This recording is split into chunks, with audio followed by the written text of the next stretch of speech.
mas pelo menos uma boa parte das patologias eu acho que consigo identificar. Mas, por exemplo, patologias na área de engenharia elétrica, na área elétrica, eu já não consigo. Né? Eu olho assim, em geral, o quadro elétrico, eu sei, estudei esse assunto, como trabalhei muito com projetos, também verificava projetos elétricos, etc. E verifico, às vezes, vejo fio queimado, vejo uma série de questões, mas é diferente de um profissional que, no dia a dia, ele trabalha com isso. Então, ele é capaz de identificar. Então, para os profissionais mais jovens, estão começando, eu recomendo o seguinte: se vocês ainda não estão se sentindo capacitados, procurem um colega experiente, façam uma parceria e comecem a trabalhar, como se faz em qualquer atividade, né, com profissionais mais experientes, para que seja possível se identificar essas patologias.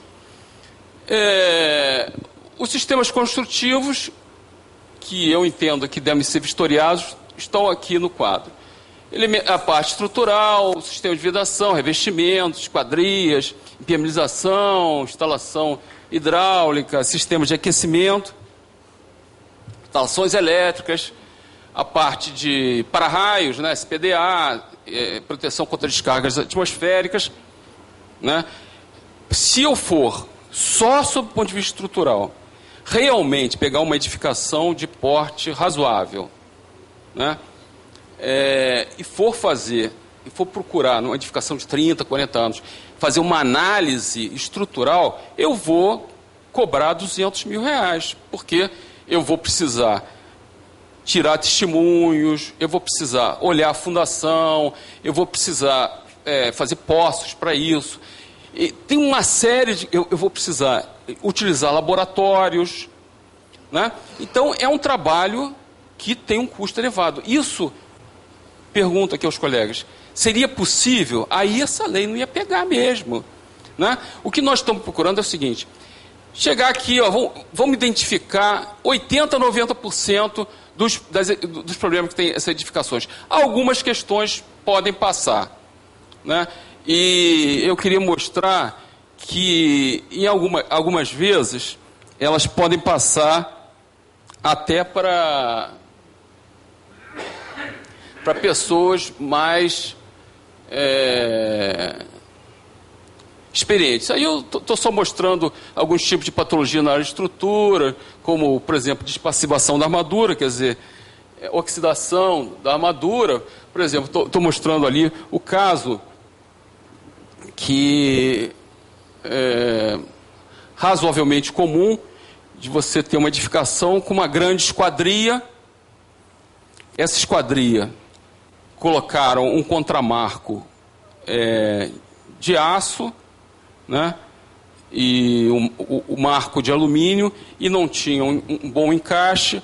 O contramarco de aço, ele começou a dar problema, ele enferrujou. Então, praticamente em todo o prédio começou a penetrar água, prédio próximo ao mar, começou a penetrar água com cloretos, né, com respingos de maré, e isso atingiu a armadura aumentou de volume, como nós sabemos, a armadura, quando oxida, aumenta de volume, e começou a quebrar os cantos, e o pessoal fala assim: pô, está caindo reboco. Mas não é reboco, não, é o revestimento, é o recobrimento da viga que começou a cair junto com o reboco, podendo causar problemas, matar até alguém embaixo, como já aconteceu aqui no centro da cidade, né? E também provocar problemas estruturais futuros. E o que é mais caro para você reparar numa edificação é quando você tem problemas estruturais, né? Então, você verificar, por exemplo, que você tem uma edificação que tem determinadas manchas, isso já te permite, ao engenheiro que tem um olhar experiente, verificar que ali possivelmente você tem uma patologia. E você vai ali, dar uma quebradinha, você vê ali que o ferro está com problema, ou ele está oxidado, ou tem um problema de carbonatação devido a um local que tem uma presença de CO2 muito grande, como por exemplo em garagens. E isso traz problemas estruturais para a edificação, né? E edificações, por exemplo, que de concreto aparente, elas são mais frágeis sobre esse aspecto do que edificações que elas são recobertas, como por exemplo, com pastilhas, né? Porque mesmo quando você tem algumas infiltrações no rejunte ali da pastilha e tal, a pastilha, ela protege a estrutura de uma forma geral.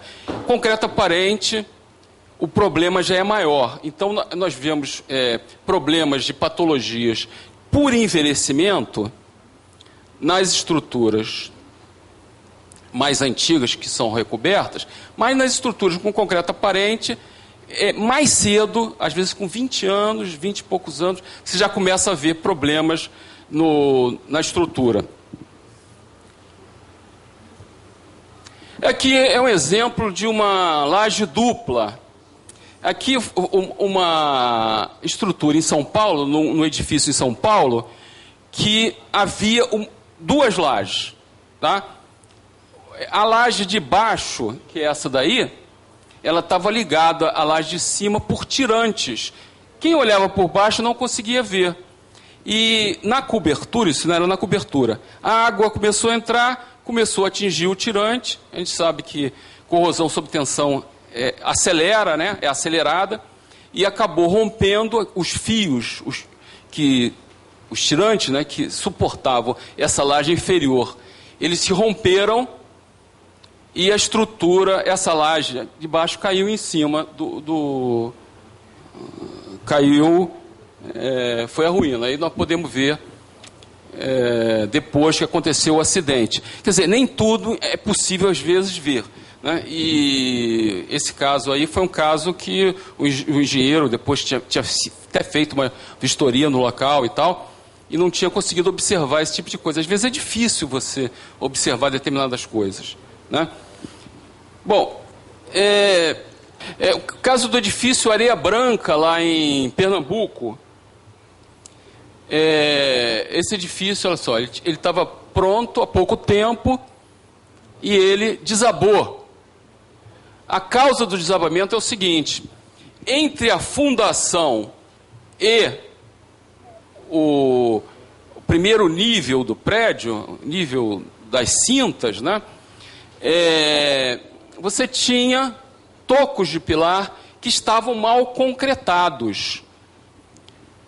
E eles estavam, o pessoal não tirou a forma, tá? Na época da construção. Então eles não puderam verificar que havia esses ninhos de concretagem, bicheiras, né, no concreto, no pilar. Então o que aconteceu foi que, com o carregamento da estrutura, a estrutura ela começou a ser, vamos dizer assim, foram feitos os diversos pavimentos e começou a ser carregado até um ponto em que esses tocos de pilares embaixo, eles esmagaram. Esse é um outro tipo de coisa que é muito difícil você observar, porque ele estava aterrado e esses pilares com formas, tá? Então, por isso é importante que a gente possa entender que a nossa responsabilidade nessa lei, na forma como ela está relacionada ao que nós podemos ver, né? Eu já falei anteriormente em atribuições e estou falando agora aqui com relação à questão de responsabilidade. Agora, naturalmente, que existem questões, aspectos jurídicos vinculados a isso aí que eu não sou capaz de falar porque eu sou engenheiro, não sou advogado. Então, eu acho que quem está fazendo esse trabalho vai ter dor de cabeça. Minha opinião é essa, tá?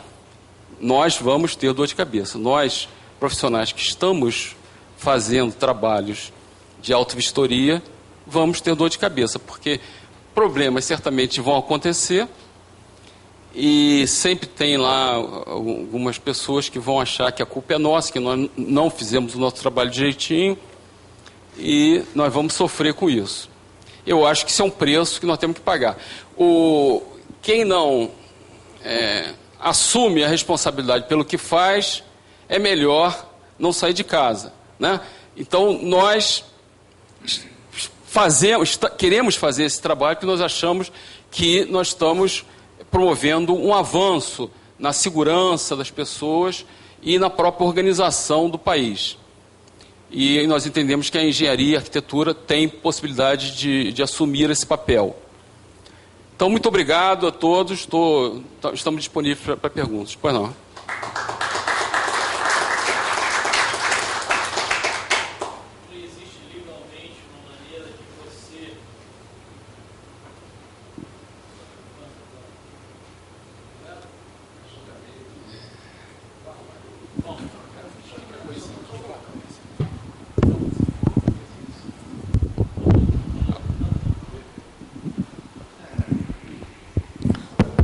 Alô?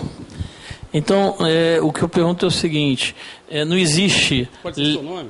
Antônio Carlos, engenheiro civil, e o que ocorre é o seguinte, não existe legalmente uma forma da gente, no laudo de vistoria, colocar uma cláusula nos resguardando exatamente desse tipo de situação, porque a gente não está vendo, porque a gente não... Passou desapercebido uma coisa que amanhã ou depois acaba acontecendo? Eu acho que sim. Eu acho que uma das formas é essa proposta que o Sidney fez. Eu acho que na medida que o CREA e o CAL eles façam uma resolução conjunta e definam, já que a Prefeitura não definiu, e nós já falamos com o pessoal da Prefeitura várias vezes, né, sobre essa questão, e eles não fizeram nenhuma mudança na lei. Vamos nós fazer, então, alguma coisa, apresentar. Muitos juízes vão aceitar isso, né? Agora, outra coisa que nós podemos fazer é o seguinte, resguardar colocando no relatório que nós fazemos, claramente, o tipo de trabalho que nós fizemos. Por exemplo, no nosso entendimento, nós devemos olhar todas as unidades habitacionais, mas nem sempre é possível olhar todas, porque... Tem gente que não está em casa, tem gente que não deixa entrar, tem alguns problemas desse tipo.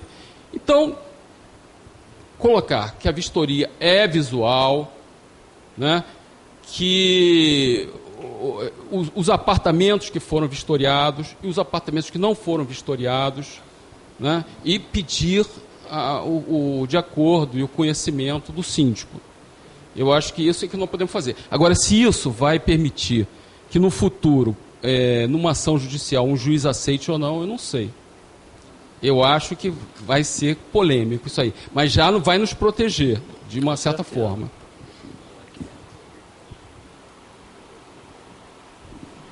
É o colega lá.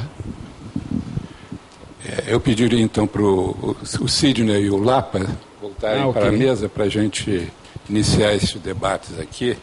Mas antes, eu queria registrar a presença do engenheiro Antônio Manuel Garcia Gonçalves Rato, assessor do deputado estadual Luiz Paulo Corrêa da Rocha.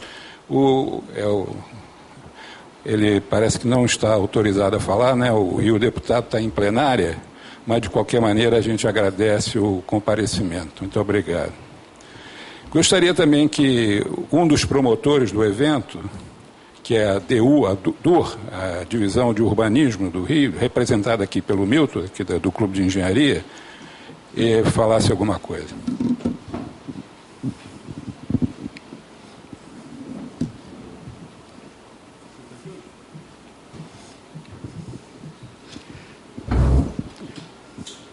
Milton Lima, sou do chefe do departamento da Divisão de Urbanismo do Clube de Engenharia.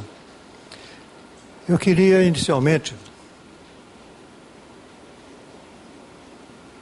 falar que, quando surgiu essa questão da autovistoria, começou aquela briga de engenheiro e arquiteto através do CREA e do CAL, que estava nascendo, inclusive.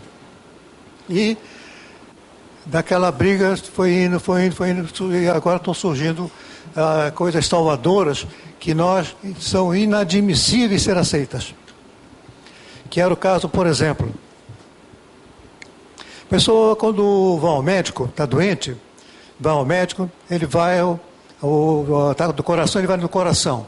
Mas se ele for ao posto de saúde, ele vai no clínico geral, que é o primeiro camarada com quem ele vai falar. E o clínico geral é que vai dizer, você tem que ver o teu olho, teu coração, tua barriga, teu osso, e vai andando. Na questão da medicina, uma pessoa vem, ele paga o oculista, paga o ortopedista, paga não sei o quê, paga todo mundo. Sendo que ele não paga tudo isso, que a maioria tem plano de saúde. Então, automaticamente ele vai andando, não precisa pagar. Mas se ele fosse ter que pagar, ele ia pagar. Sendo que nessa autovistoria, o proprietário, o representante dos proprietários, que é o síndico, ele se deparou com uma coisa que ele não quer pagar, porque ele não quer pagar o profissional. Então ele quer um profissional que assine tudo para ele e que cobre uma mixaria. Desculpe a expressão. Logicamente é inviável, porque a pessoa quando vai construir um prédio, ninguém vai construir um prédio e vai contratar um engenheiro mecânico para fazer o prédio. Dificilmente ocorrerá isso. Vai um arquiteto, calculista, engenheiro não sei o quê, e vai chegar até um engenheiro mecânico para o que for. Sendo que, nessa autovistoria, eles querem depreciar a função do arquiteto. Como se o arquiteto fosse um mero de pintar a janela, botar aqui uma poltrona bonita, quando não é nada disso. Então, essa questão, por exemplo, do CAL, de fazer a relação de colegas, sou arquiteto, hein? De colegas, para fazer autovistoria, ele está exorbitando, inclusive está restaurando o SNI, porque nós fomos profissionais, fizemos faculdade e temos diploma para ser arquiteto e fazer tudo aquilo que aqui a lei determina que possamos fazer. Não precisamos ir ao CAL dizer que podemos fazer isso e aquilo, e o CAL dizer que nós podemos fazer isso e aquilo. Nós podemos fazer tudo relacionado à nossa profissão. De maneira que eu acho indevido essa questão de se fazer essa relação. Isso tudo por causa da briga do CREA com o CAL. Só que é muito desagradável para nós. Com relação ao que se falou aqui, eu queria fazer um outro comentário também. Sendo que não queremos para tomar lugar de ninguém. Porque quando nós fazemos um prédio, por exemplo, fazer um prédio de hospital, primeira coisa, é um arquiteto, um técnico, um médico, de técnico de hospital e de instalações. Logicamente, tem a estrutura, tem instalação elétrica, hidráulica, etc., etc., que temos que botar atores técnicos na equipe. Só que, com relação à autovistoria, os inquilinos proprietários não querem pagar os arquitetos, não querem pagar os profissionais.